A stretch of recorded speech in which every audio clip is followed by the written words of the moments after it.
Episode 5, The Cold Case Ending. Hello again everybody, you're listening to the podcast Tale as Cold as Crime, and today we've reached the final episode in our in-deep series all about Izzy. In episode 5, titled The Cold Case Ending, you'll hear about how the police finally got involved in the group's escapades. Unfortunately, we can't share much of the police recordings for legal reasons, but we have received an anonymous recording which we can share. Here are some never-before candid moments of the questioning of Izzy and the mysterious beast man, Adam. We hope you enjoy it. You know what you're here for, Mr. Frankenstein. However, I must read you your rights. You have the right to remain silent, you have the right to request a lawyer at any time in our conversations, and you have a right to request food and drink if you think it's needed. Anything you say here can and will be used against you in court. Now, tell me why you kidnapped and tricked Isabel Rose Kendall. I request a lawyer. Oh my, you are a smart man. Since you requested a lawyer, I cannot question you any longer. However, I've bought someone and he has got a lot of dirt on you. You beast! You animal! How dare you take my love away from me? You are the reason for everything bad that has ever happened to me. You deserve life in prison for what you did to Izzy. Speak, coward! Speak! My dear Gary, it seems you've become more of a man. It also seems history must repeat itself. Your girlfriend has seen a more manly version of you and has changed her mind. Izzy is not an object to be sought after like at an auction. You clearly want her as arm candy. You know nothing of her base level wants. It seems you have something to tell me about Izzy, so I can treat her right. I'll never tell you anything! You don't deserve her. Even at her worst, she is better than you. If you love her, let her go. She is with me by her own regard. If you love her, please, release her back to her family. As I said, she has full, free will. Nah, man, this is just some Stockholm Syndrome situation. It's not right, and quite frankly, it's disgusting. You'll never get her back.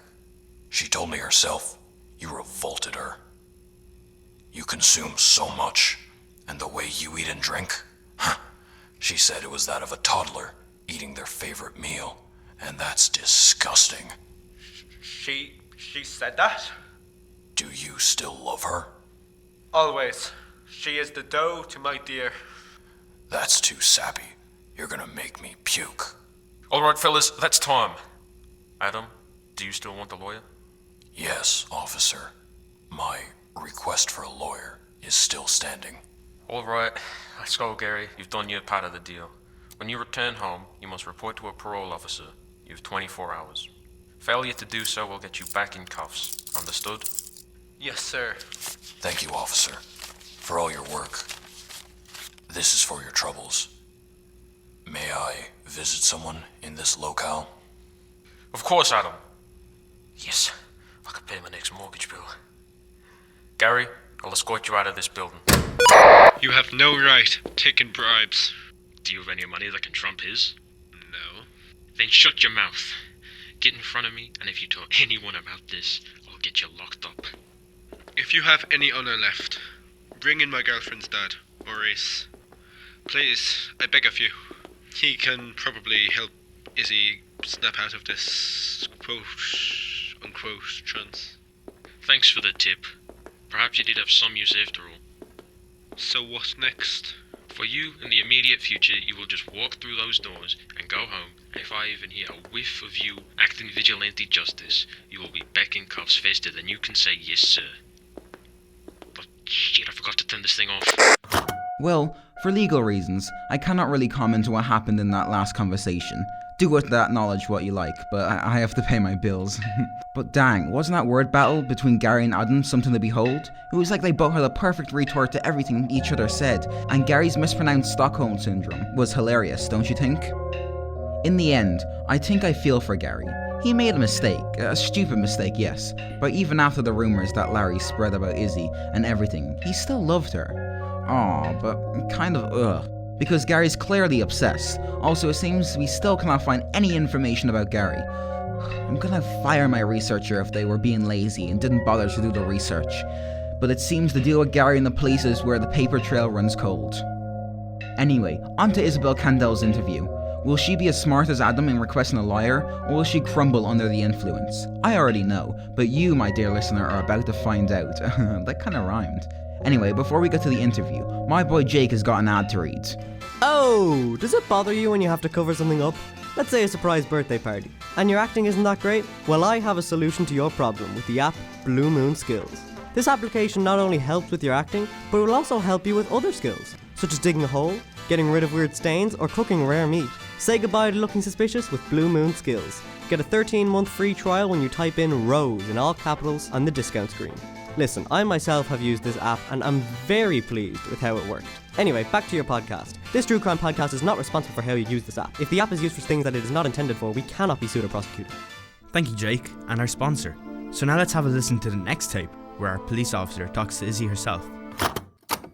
Hello, Isabel Rose Candel. You are not under any criminal charges. However, I, as a police officer, are questioning you. I will read you your rights. You can request a lawyer at any moment. You have the right to remain silent. You can request replenishing food or drink at any time, and anything you say can and will be used against you in court of law. Is this understood?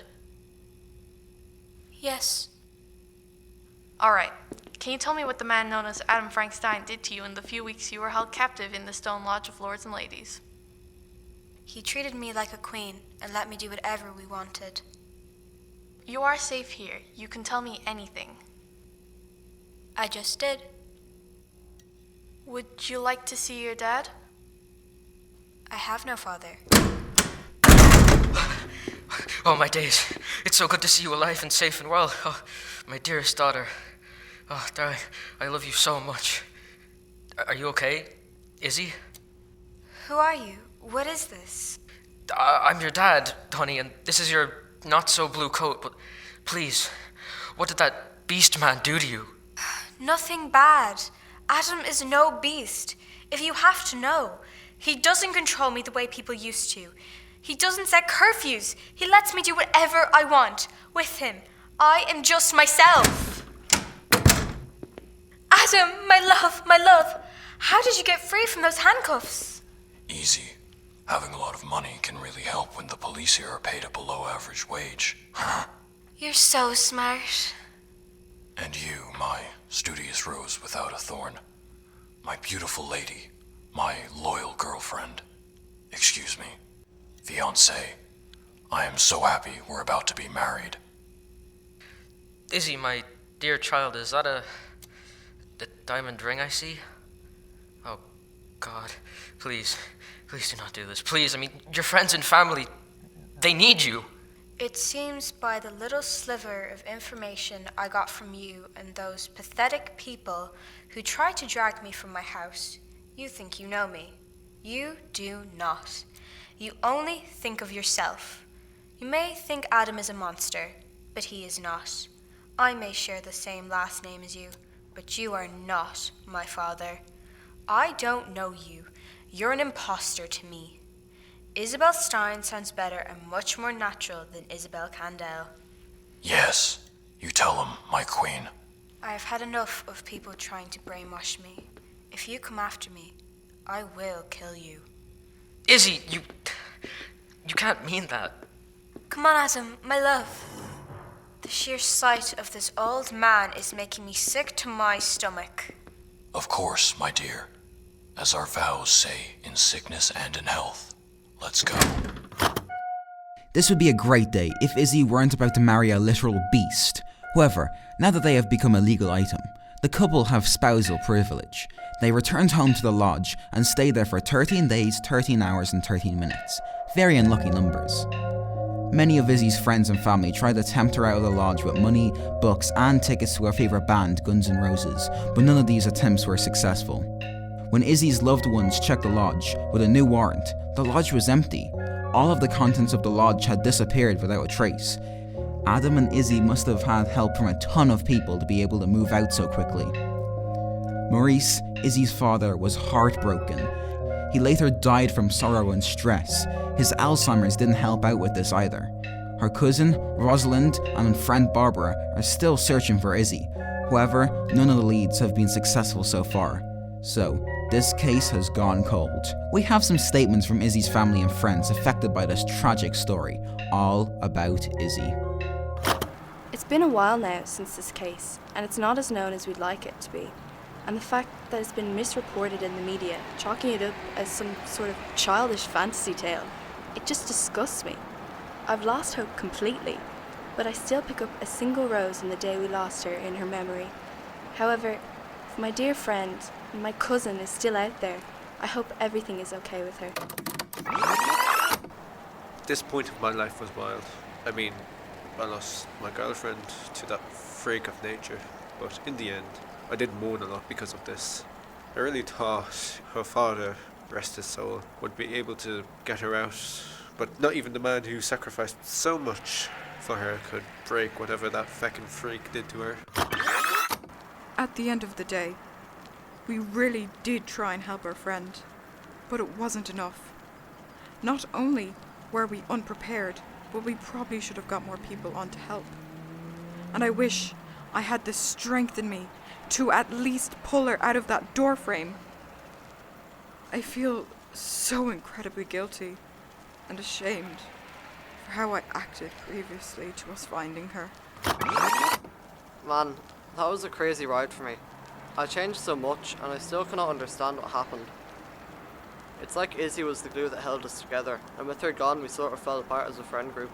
However, Gary and I are more united than we've ever been. We are still good friends, but all in all, I really hope that Izzy realised that we were not out to annoy her and that we still love her. That was the worst time in living memory for me.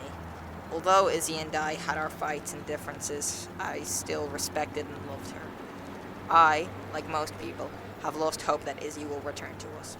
Larry and Gary still seem adamant in proving themselves to the world, and Gary is still out there trying to find Izzy, while Larry is toiling away with 2 jobs to support his friend's work. But I've given up on finding her, because really, aren't we all beasts? Dang, my dudes, that ending was bleak, with most of Izzy's friends and even family giving up on the search in the end. No jokes, no quips. I hope Isabel Rose Candel's family get the justice they deserve, and I hope that if Izzy is out there somewhere and she heard this, that she knows how much she is loved and returns in some way. Also, fuck Adam Frankstein. I hope karma gets to him. At least that might give this grieving family closure. Thanks for listening to this in-deep series all about Izzy on the podcast Tales Cold as Crime. Next week, we'll be looking into a case about a deadly stepmother who is jealous of her stepdaughter's beauty. It is truly a snow go. See you next time. Play us out, Jake.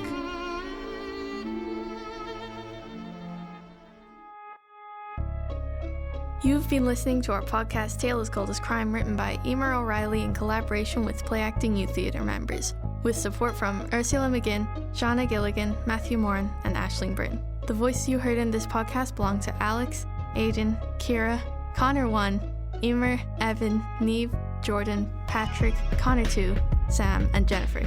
Sound design by Paul Dowling. This podcast was made possible by Kildare County Council's Platform 4 Recording Bursary Award. Thank you for listening.